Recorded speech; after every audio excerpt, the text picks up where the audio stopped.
Hei kaikille. Mä oon Katja Puolakka ja mä toimin Apple-Cerebraali-instituutin maajohtajana.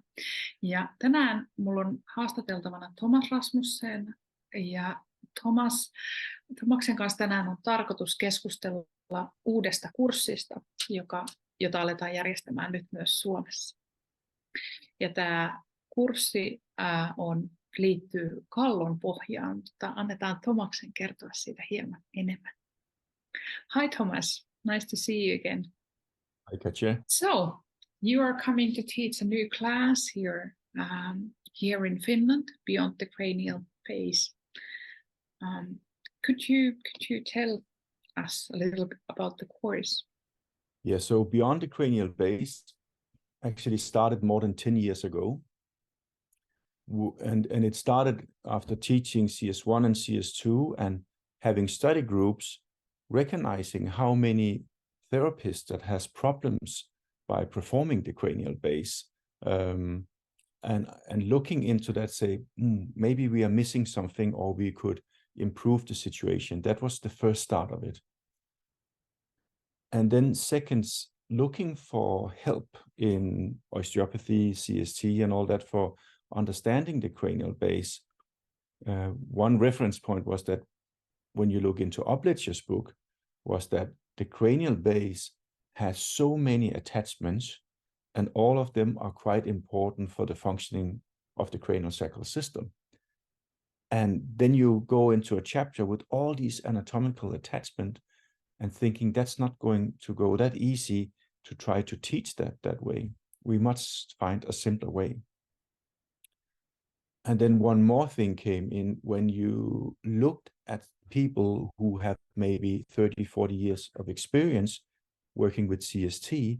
Some of them are not really moving that much around. Some of them sit with the cranial base and say that, okay, you can connect to so many parts in the body, or there can be so many relations from the body to the cranial base. That was another thing. So putting all this together was to find a simple way to understand all the fascial systems of the body, how they attach to the cranial base, so that after the class, when you touch the cranial base, you say, this is more a visual problem, this is a musculoskeletal problem, neurological problem, this is a vascular cranial base, and so on, so that you get a sense what's actually holding the cranial base in the client, and in a quite simple way. So in that way, there are two parts that are focusing on the class, because it's not a technique class. Yeah? There is some new anatomy. So that's the left brain part, but it's very much in the paradigm and in the whole body treatment, because we are looking at the cranial base from the perspective of the whole body. So that is always in every treatment here. So it's not about that you perform a fascial technique on a single structure in the cranial base. It's understanding the fascial system of the whole body, how it relates to the cranial base. So it's continuing that CST approach after SCR1, where CST becomes a process-oriented therapy and not a technique-oriented.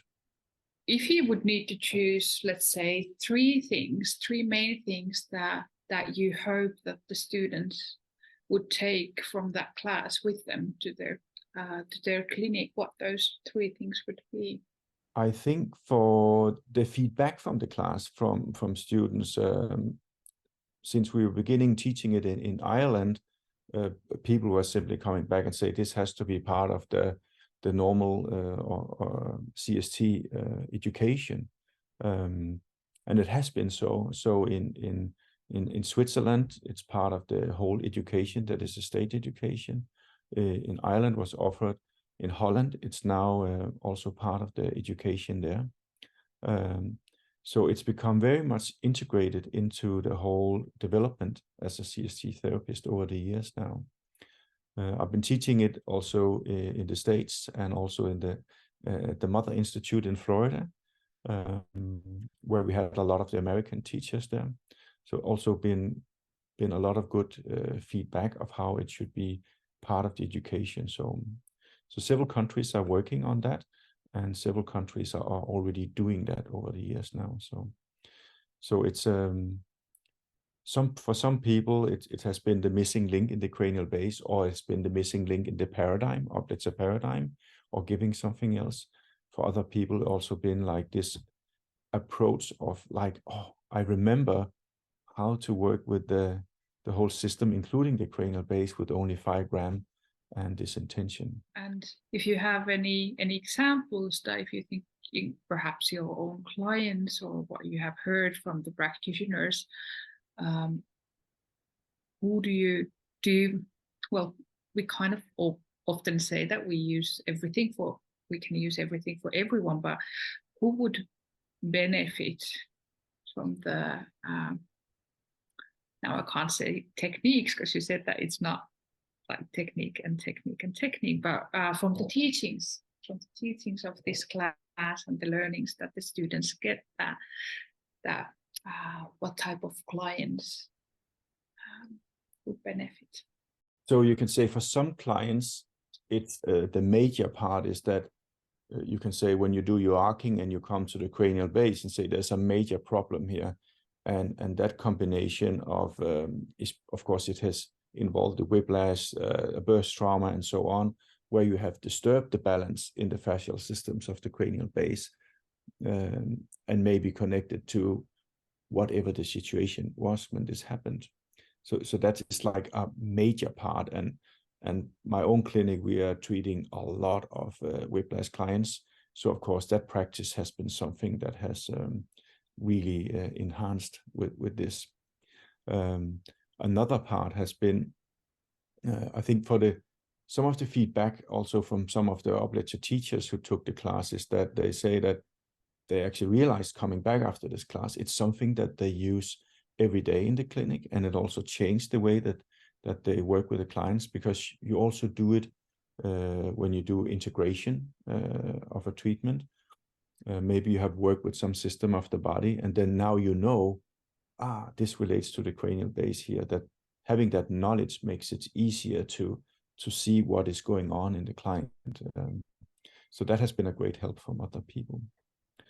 And one of the fun clinical cases we had was actually, I was teaching a brain speaks class. There was a man who had run a satellite for more than 20 years. And he came in the break and said, I have run that I never got solved in my cranial base. And I said, I heard you're doing something with it. Could you look at my neck?